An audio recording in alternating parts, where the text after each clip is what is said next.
Assalamualaikum warahmatullahi wabarakatuh. Saat ini kita sudah memasuki pada bulan yang sangat suci, yaitu bulan Ramadan. Dan di dalam bulan Ramadan terdapat sebuah keajaiban yang dimana kita sebagai umat muslim sudah mengetahuinya, yaitu nuzulul Quran. Kenapa nuzulul Quran? Salah satu peristiwa paling agung dalam sejarah Islam adalah nuzulul Quran. Nuzulul Quran yaitu proses peristiwa turunnya wahyu pertama kali kepada Nabi Muhammad SAW. Ini bukan sekedar peristiwa spiritual, tetapi ini merupakan peristiwa yang merubah arah peradaban manusia. Di dalam bahasa Arab, kata nuzul itu dibagi menjadi dua bentuk fi'il. Yang pertama, nazala yunazilu tanzilan, yang artinya turun secara bertahap. Dan yang kedua, ada yang namanya anzala yunzilu inzalan, yang artinya turun secara umum di tempat yang tinggi ke tempat yang lebih rendah. Secara terminologis, nuzulul Quran adalah proses dan tahapan turunnya wahyu kepada Nabi Muhammad SAW dari Allah Subhanahu wa Ta'ala melalui perantara malaikat Jibril. Dan para ulama menjelaskan bahwasannya turunnya Al-Quran itu terjadi dalam dua fase besar. Yang pertama, turun secara keseluruhan dari Lauhul Mahfuz ke langit dunia. Dan yang kedua, turun secara bertahap kepada Nabi Muhammad SAW sesuai dengan kebutuhan dan juga peristiwa yang terjadi di masyarakat saat itu. Penjelasan ini dikemukakan oleh Syekh Muhammad Said Al-Tantawi dalam tafsir Al-Wasit yang menyatakan bahwasanya turunnya wahyu secara berangsur-angsur. Ini bertujuan karena apa tujuannya? Yaitu yang pertama, menjawab pertanyaan-pertanyaan atau menjawab persoalan-persoalan umat. Dan yang kedua, menegakkan hukum. Dan yang ketiga, membawakan kisah-kisah umat terdahulu. Peristiwa turunnya wahyu pertama kali kepada Nabi Muhammad SAW itu terjadi pada bulan Ramadan, tepatnya pada tanggal 17 Ramadan tahun 610 Masehi. Ketika itu Nabi Muhammad sudah berumur 40 tahun. Dan ada yang menanggapi bahwasanya nuzulul Quran itu terjadi pada tanggal 24 Ramadan. Tetapi tanggal 17 Ramadan inilah yang paling masyhur, yang paling diketahui banyak masyarakat. Jadi di banyak negara, terutama di Indonesia, 17 Ramadan ini menjadi dasar di peringkatnya hari nuzulul Quran itu. Imam Ibnu Katsir dalam Al-Bidayah wal Binayah menyebutkan bahwa permulaan wahyu itu turun pada tanggal 17 Ramadan. Dan pendapat dari Imam Ibnu Katsir ini memperkuat penjelasan bahwasanya nuzulul Quran itu benar-benar terjadi pada tanggal 17 Ramadan. Dan kita sebagai umat muslim di Indonesia maupun di luar negara sudah harus memperingati hari itu.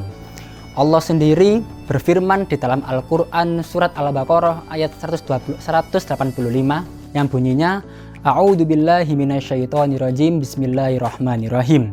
Syahrul Ramadan alladzi unzila fihil Qur'anu hudal linnasi wa bayyinatin minal huda wal furqan. Faman syahida minkum syahra falyasum wa man kana maridan aw ala safarin fa iddatum min ayyamin ukhra.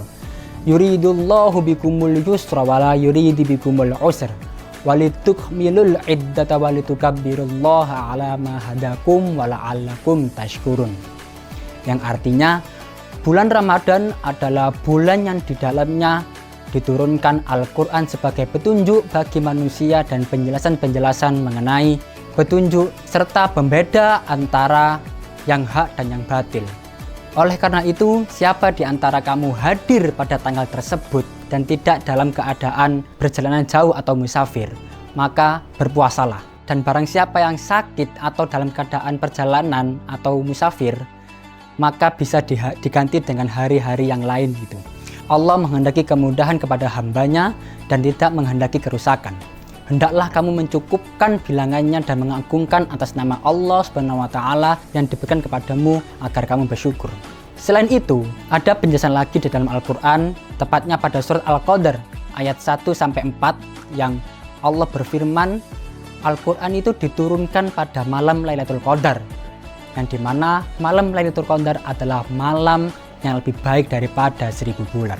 Dan menariknya lagi, di dalam riwayat yang dibawakan oleh Imam At-Tabari dan Al-Baihaqi disebutkan bahwa kitab-kitab suci sebelumnya itu juga turun pada bulan Ramadan, seperti Suhuf Nabi Ibrahim, Taurat, dan Injil itu semuanya turun pada bulan Ramadan.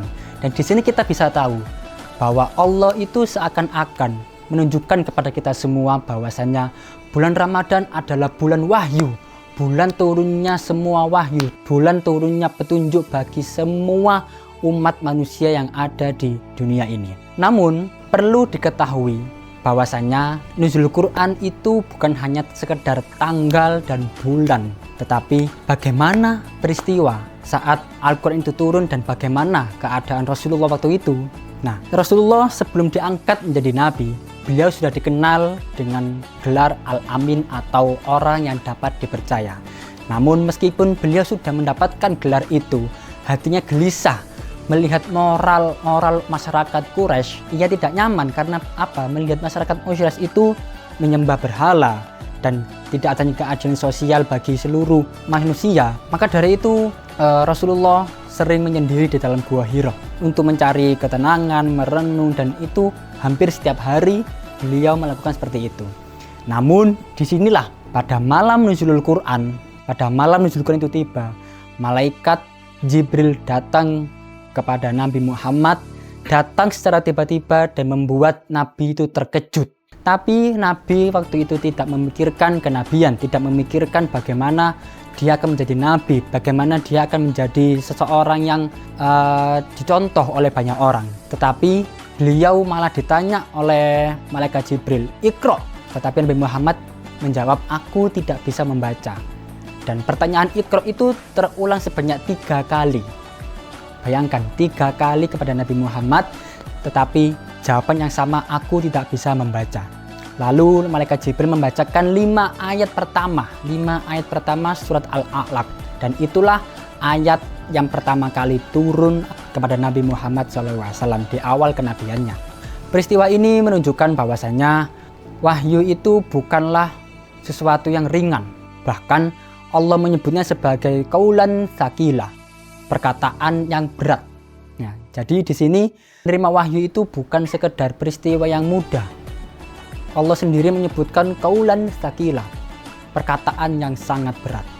Nah, di dalam beberapa riwayat disebutkan bahwasanya beliau itu saat bertemu dengan malaikat Jibril atau saat sedang menerima wahyu itu berkeringat sangat basah sekali, bahkan di luar itu keadaan cuaca sangat dingin. Dan ketika beliau mengendarai kendaraan, dan waktu itu kendaraannya adalah hewan unta atau jamal, ya, itu ketika Nabi mulai duduk di atas unta, itu unta hanya bisa duduk, tidak bisa berdiri saking beratnya wahyu itu. Setelah peristiwa itu Rasulullah SAW pulang ke rumah, berkata kepada Khadijah radhiyallahu an, "Selimuti aku."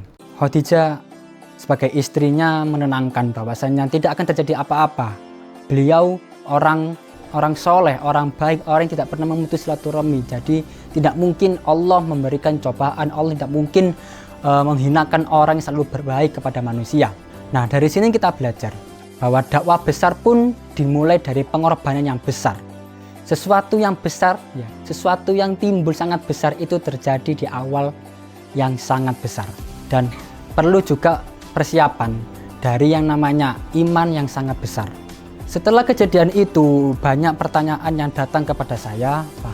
Pertanyaannya itu, mengapa wahyu yang pertama kali itu adalah Iqra? Kenapa tidak puasa? Kenapa tidak haji? Kenapa tidak boleh menyembah berhala-berhala? Nah, karena Islam dibangun di atas ilmu. Jadi kata Iqra bukan hanya tentang membaca tulisan, tetapi membaca keadaan, membaca tanda-tanda kebesaran Allah. Sebetulnya bukan Iqra, tetapi Iqra bismi rabbika, bacalah dengan nama Tuhanmu. Iqra bismi rabbika, bacalah dengan nama Tuhanmu. Jadi maksudnya apa? Maksudnya segala kegiatan intelektual, segala peristiwa itu dalam Islam tidak boleh lepas dari yang namanya ketuhanan. Ilmu itu harus melahirkan ketundukan, bukan malah kesombongan. Turunnya Al-Quran ini kurang lebih bertahap selama 22 tahun. Selama 22 tahun ini mengajarkan kepada umat manusia bahwa perubahan besar tidak terjadi secara instan. Perubahan besar tidak terjadi selama seminggu, 2 hari, 3 hari, tapi selama 22 tahun. Ya, ia melalui proses yang sangat panjang, mulai dari pendidikan, pembinaan akhlak, dan pembentukan sebuah karakter. Maka ketika memperingati Nuzulul Quran yang pada 17 Ramadan ini, kita ingat bahwa wahyu itu turun, bagaimana beratnya tanggung jawab seorang nabi, ya, dan bagaimana Islam mulai peradabannya itu yang sangat besar juga dengan ilmu. Awal Nuzulul Quran itu merupakan awal perubahan, awal peradaban agama Islam, dan Gua Hira menjadi saksi. Gua Hira yang gua yang sangat suci menjadi saksi turunnya wahyu dari malaikat Jibril kepada Allah Subhanahu wa taala. Dari Nuzulul Quran lahirlah sebuah cahaya yang menerangi dunia. Pertanyaannya, sudahkah kita membaca Al-Quran hari ini? Sudahkah kita mengamalkan Al-Quran hari ini? Dan sudahkah kita memahami Al-Quran hari ini? Karena pada dasarnya Al-Quran tidak hanya turun untuk diperingati, Al-Quran turun untuk membimbing kehidupan manusia. Jadi itulah penjelasan sedikit tentang Nuzulul Quran. Wassalamualaikum warahmatullahi wabarakatuh.